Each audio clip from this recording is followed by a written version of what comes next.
Hey guys, ಎಲ್ರಿಗೂ ನಮಸ್ಕಾರ. ಇವನೇನು ಬೆಳಗ್ಗೆ ಎದ್ಬಿಟ್ಟು ಏನೇನೋ ಮಾಡ್ತವನೆ, ದೇವಸ್ಥಾನಕ್ಕೆ ಹೋಗ್ತವನೆ, ಅಪ್ಪ ಅಮ್ಮ ಹತ್ರ ಆಶೀರ್ವಾದ ತೊಗೊತವನೆ, ಏನು ಮಾಡ್ತವನೆ ಅಂತ ನಿಮಗೆಲ್ಲ ಡೌಟ್ ಇರ್ಬೋದು. ಸೊ ಏನೂ ಇಲ್ಲ ಗೈಸ್, ನಾನು ಹೊಸದಾಗಿ ಯೂಟ್ಯೂಬ್ ಚಾನಲ್ ಕ್ರಿಯೇಟ್ ಮಾಡ್ತಾಯಿದ್ದೀನಿ. ನನ್ನ ಹೆಸರು ರಾಘವೇಂದ್ರ ಅಂತ ಹೇಳಿ.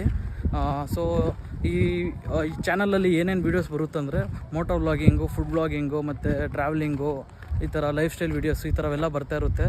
Mixed content guys. ಇದೇ ಅಂತ ಪರ್ಟಿಕ್ಯುಲರ್ ಆಗಿ ಏನೂ ಇಲ್ಲ. ಲೈಕ್ ಏನಾದರೂ ಸಜೆಷನ್ಸ್ ಕೊಡೋಂಗಿದ್ರು ನೀವು ಕೊಡ್ಬೋದು. ಮುಂದೆ ಒಳ್ಳೆ ವೀಡಿಯೋಸ್ ಬರ್ತಾ ಇರುತ್ತೆ ಗೈಸ್. ಸೊ ನೀವೆಲ್ಲ ನನಗೆ ಸಪೋರ್ಟ್ ಮಾಡಬೇಕು ಅಂತ ಕೇಳ್ಕೊತ ನೆಕ್ಸ್ಟ್ ವೀಡಿಯೋಲಿ ಸಿಗೋಣ. ಅಲ್ಲಿವರೆಗೂ take care, bye bye guys.